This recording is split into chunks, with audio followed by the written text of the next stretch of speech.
இயேசு கிறிஸ்துவில் எனக்கு பிரியமான சகோதர சகோதரிகளே, இன்று திரு அவை நமக்கு கொடுத்திருக்கின்ற சிந்தனை, பார்வையற்ற மனிதர்கள் இயேசுவிடம் பார்வைக்காக கேட்கின்றார்கள்.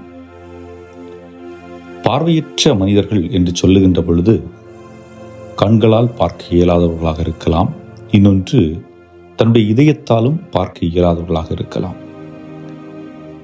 நம்முடைய வாழ்வை பற்றி சிந்தித்து பார்ப்போம். நாம் எதையெல்லாம் பார்க்கின்றோம்? இந்த உலகில் இருக்கின்ற அழகை பார்க்கின்றோம். அது உணவாக இருக்கலாம், பழங்களாக இருக்கலாம், பூக்களாக இருக்கலாம், இயற்கையாக இருக்கலாம், ஆடம்பர பொருட்களாக இருக்கலாம். இவற்றை பார்த்தவுடனே ஒரு சிலர் அழகாக இருக்கிறது என்று சொல்லுவார்கள். இன்னும் ஒரு சிலர் இதை நாம் நம்வசம் பயன்படுத்திக் கொள்ளலாமே, இதை நாம் வாங்கிக் கொள்ளலாமே என்று எண்ணுகிறார்கள்.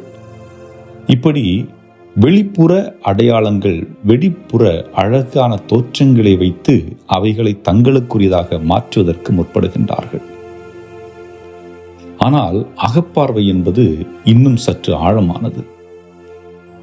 புறப்பார்வையில் அழகை பார்க்கின்றோம், அல்லது வசதி படைத்த மனிதர்களை பார்த்து ஆச்சரியப்படுகின்றோம், ஏழைகளை பார்த்து புறம் தள்ளுகின்றோம்.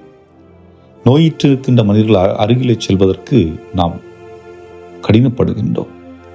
ஆனால் அகப்பார்வை என்பது வெளிப்புற தோற்றத்தை பார்ப்பதல்ல, மாறாக ஒரு மனிதனுடைய அகத்தில் ஏற்படுகின்ற வலிகள், வேதனைகள், ஒரு சூழலில் இருக்கின்ற நபர்கள், அந்த குடும்பத்தில் உள்ள நபர்கள் என்று ஒருவருக்குள் ஏற்படுகின்ற அந்த உணர்வுகளை புரிந்து கொள்வதுதான். இது காதல் செய்கின்ற மனிதர்கள் மத்தியிலும் நாம் பார்க்கலாம். கணவன்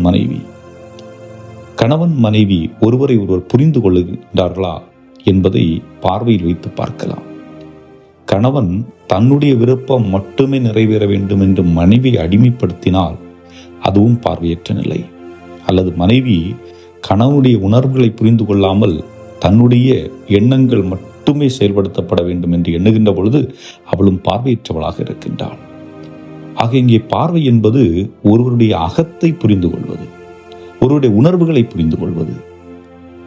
அப்படி பார்க்கின்ற பொழுது இந்த மனிதர்கள், நாம் இந்த விவிலியத்தில் பார்க்கின்ற மனிதர்கள் பார்வையற்ற நிலையில் இருக்கின்றார்கள். வெளிப்புற பார்வை அவர்களுக்கு இல்லை, ஆனால் அகப்பார்வை இருப்பதனால்தான் அவர்கள் என்ன சொல்கின்றார்கள்? இயேசுவின் பார்த்து, தாவீதின் மகனே எங்கள் மீது இரக்கம் வையும். ஆக அவர்கள் இயேசுவை மெஸ்ஸியாவாக ஏற்றுக்கொள்ளுகின்றார்கள். தாவீது வழி வந்த ஒரு இறைவாக்கினர், அவர் உண்மையிலேயே கடவுளின் மகனாக இருக்கிறார் என்ற நம்பிக்கையை அவர்கள் கொண்டதனால் அவர்கள் இயேசுவை அவ்வாறு அழைக்கின்றார்கள், தாவீதின் மகனே. ஆக இங்கே இயேசு அடையாளப்படுத்தப்படுகின்றார் முதலில். அதன் பிறகு அவர்கள் என்ன சொல்கின்றார்கள்? எங்கள் மேல் இரக்கமாயிரும்.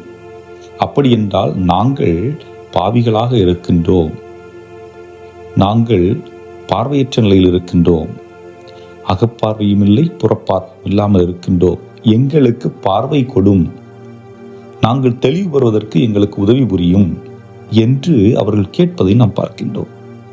அப்படி அவர்கள் கேட்கின்ற பொழுது இயேசு என்ன சொல்லுகின்றார்?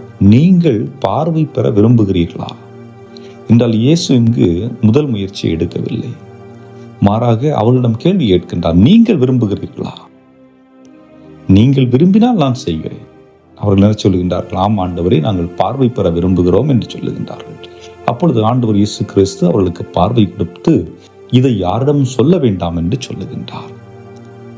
ஆக முதலில் இயேசு நம்முடைய அனுமதியின்றி எதையும் செய்ய விரும்புவதில்லை, நமக்கு கொடுக்க விரும்புகிறார். ஆனால் அதற்கு ஆம் என்று சொன்னால் மட்டுமே நமக்கு பார்வை கிடைக்கும்.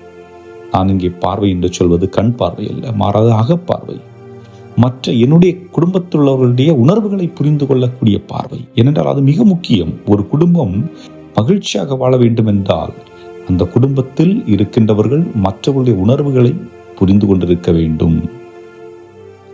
இரண்டாவதாக பார்க்கின்ற பொழுது இயேசு சொல்லுகின்றார், இதை மற்றவர்களிடத்தில் சொல்ல வேண்டாம். ஏன் சொல்ல வேண்டாம் என்று சொன்னார்? இயேசுவை கொலை செய்வதற்கு தேடிக்கொண்டிருக்கின்றார்கள். அவர் இன்னும் சில நாட்கள் பணிபுரிய வேண்டியிருக்கிறது. அதை போன்று இயேசு தன்னை மெஸ்ஸியாவாக காட்டிக்கொள்ள விரும்பவில்லை. இந்த மனிதர்கள் இயேசுவை மெஸ்ஸியாவாக பார்க்கின்றார்கள். ஆக இயேசு தன்னை வெளிப்படுத்த விரும்பவில்லை. அவர் எதை செய்து கொண்டிருந்தாரோ அதை தொடர்ந்து செய்வதற்கு அவர் முற்படுகின்றார். எளிய மனிதராக, ஏழ்மை மிக்க மனிதராக, தேவையில் இருக்கின்றவர்களுக்கு உடனிருக்கின்ற மனிதராக, அப்படிப்பட்ட நிலையில் இருக்கின்ற இயேசு தன்னை மிகைப்படுத்தி கொள்ள அவர் மிகைப்படுத்தி காட்டவும் விரும்பவில்லை. ஆகவே நீங்கள் பெற்றுக்கொண்ட அந்த பார்வையை பயன்படுத்தி நீங்கள் மகிழ்ச்சியுடன் வாழுங்கள், மகிழ்ச்சியை மற்றவர்களுக்கு கொடுங்கள் என்று அவர்களை அனுப்பி வைக்கின்றார். அன்புக்குரியவர்களை சிந்தித்து பார்ப்போம். நாமும் பல நேரங்களிலே பார்வையற்ற நிலையில் இருக்கின்றோம். என்னை நான் புரிந்து கொள்ள முடியவில்லை, நான் மற்றவர்களையும் புரிந்து கொள்ள முடியவில்லை. காரணம், நான் என்னை உற்று நோக்கவில்லை. என்னுடைய உணர்வுகளை நான் புரிந்து கொள்ள முற்படுவதில்லை. என்னுடைய உணர்வுகளை நான் புரிந்து கொண்டேன் என்றால், என்னுடைய வழிகளை நான் புரிந்து கொண்டேன் என்றால், என்னுடைய உணர்வற்றை புரிந்து கொண்டேன் என்றால் நிச்சயமாக என்னால் மற்றவற்றையும் புரிந்து கொள்ள முடியும் என்ற ஒரு உணர்வை நமக்குள் கொண்டு வர முடியும். ஆகவே அன்புக்குள்ளே சிந்தித்தவர்களாக என்றும் வாழும் இல்லாமல் இறைவா, உம் அன்பையும் அரவணைப்பையும் எங்களுக்கு நிறைவாக தந்து நாங்கள் ஒருவர் மற்றவருடைய உணர்வுகளை புரிந்து கொண்டு வாழக்கூடியவர்களாகவும், காயப்படுத்தாமல் அன்பு செலுத்தி வாழக்கூடிய அருளையும் ஆற்றலையும் எங்களுக்கு நிறைவாக தந்தருள எங்கள் ஆண்டவரை கிறிஸ்து வழியாக மன்றாடுகின்றோம். ஆமென்.